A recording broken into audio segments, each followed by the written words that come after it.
Aman bülbülün konduğu dikenli daldır.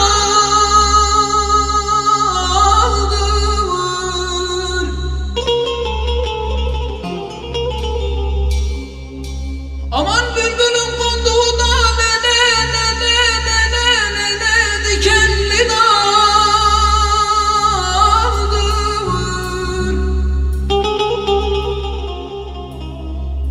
Onun ucunda göksü altısı kandır,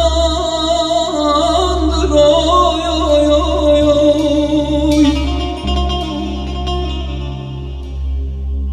Bakma benim sana öyle yandığıma,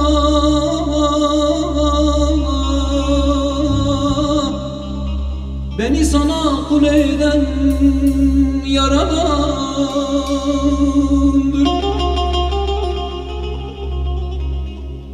Bakma benim sana öyle yandığıma, oy oy oy oy oy oy. Beni sana kul eden yaradandır.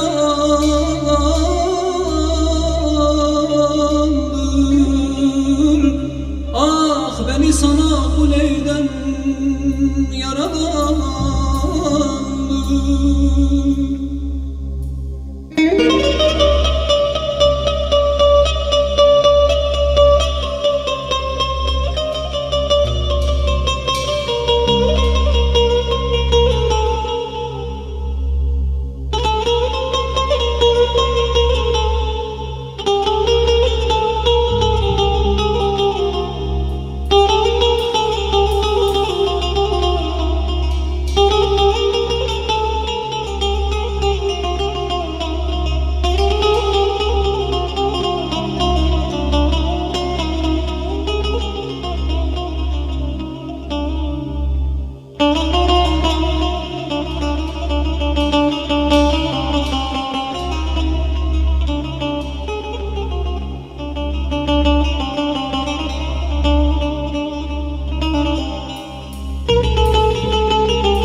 Aman bülbülün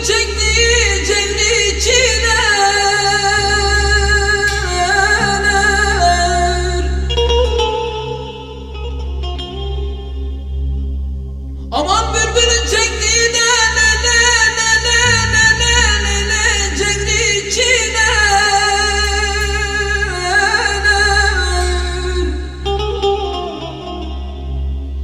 Günah uzanımı da nereden bileler,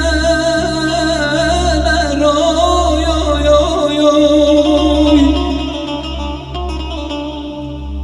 Döksem dertlerimi de bana güler.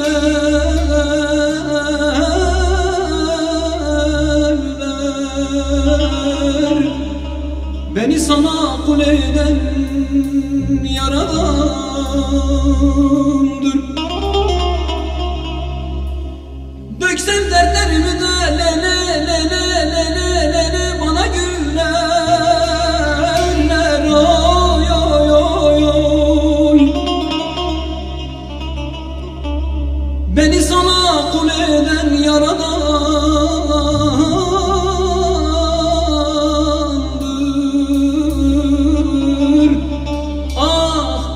Beni sana kul eden yaradandır.